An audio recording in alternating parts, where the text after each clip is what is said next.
We didn't want to go. We didn't want to kill them. But its persistent silence and outstretched arms horrified and comforted us at the same time.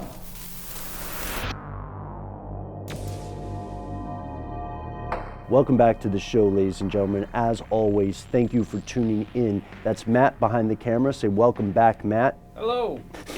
I'm Ben. We have various things floating in the abyss behind us, but most importantly, you're here. We're all, I presume, alive, and that makes this stuff they don't want you to know. This is our first episode in a while, and if you're watching this the day it comes out, then you're watching it right around Halloween of 2015. And so Matt and I decided to take a look at something listeners have asked us about on YouTube, on Facebook, on Twitter, where we're conspiracy stuff.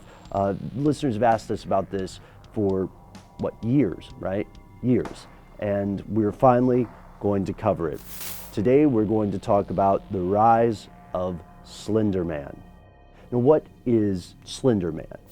It's one of the most famous legends in the age of the internet. And Slender Man is typically depicted as a very, very, very, very tall, very skinny humanoid figure dressed in a suit, maybe with some tendrils of darkness coming out behind it.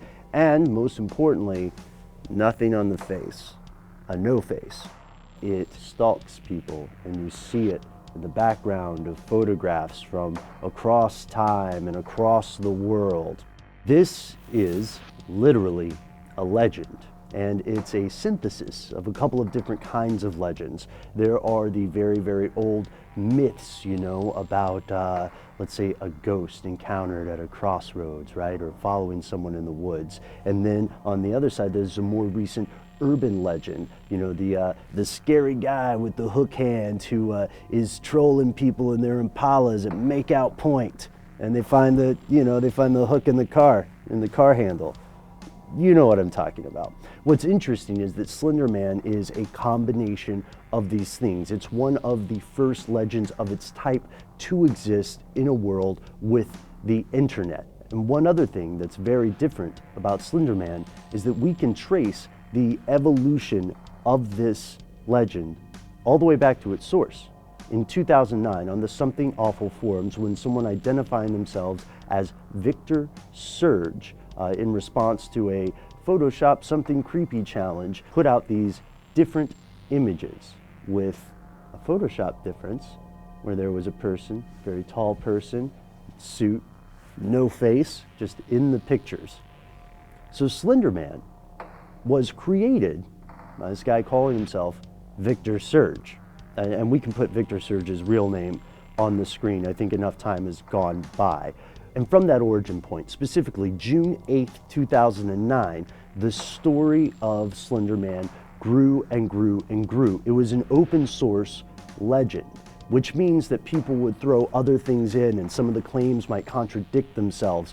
But one thing is for sure, there were more and more claims. They aggregated as time went on.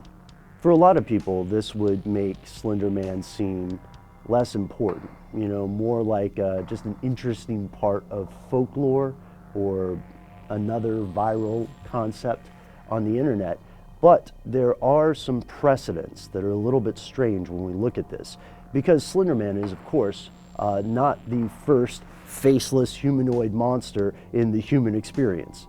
Not by a long shot. We're talking about stuff that dates back to ancient civilizations. If we're talking about people who were allegedly abducting children, then through the past few thousand years of human civilization, we're full of stories to explain those kind of occurrences. You might remember the Goethe poem wherein something called the Erlking, E-R-L-K-I-N-G,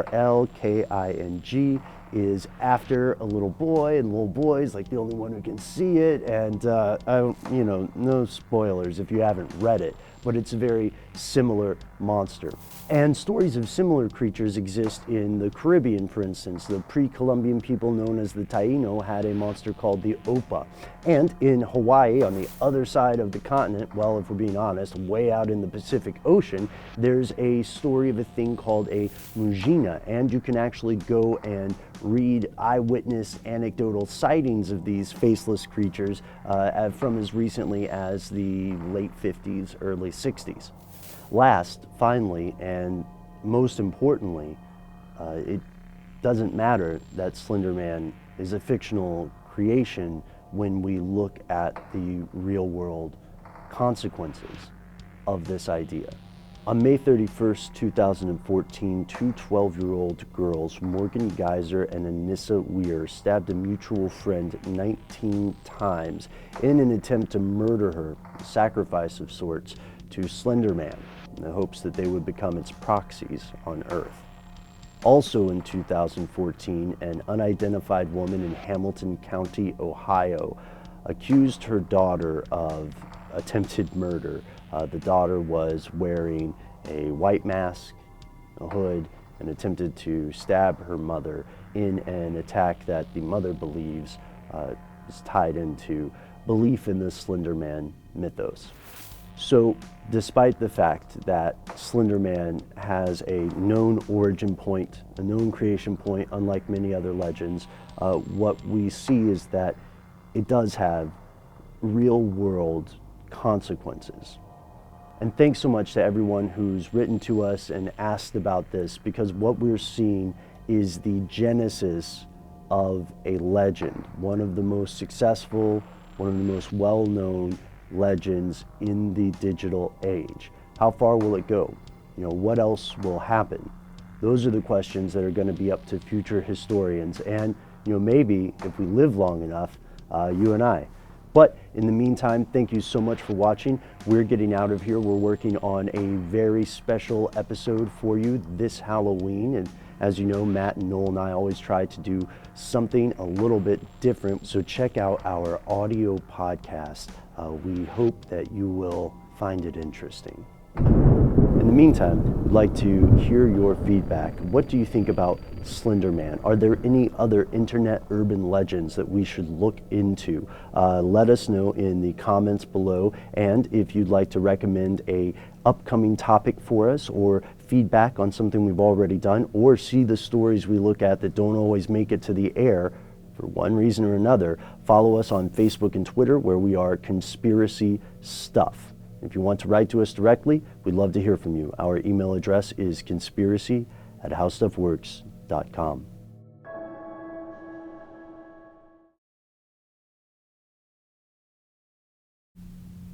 Good? Yeah, it's great. Do you mind if we get some coffee? Sure. We can go back in? Yeah. I use some. I'm just going to leave this like it is for now.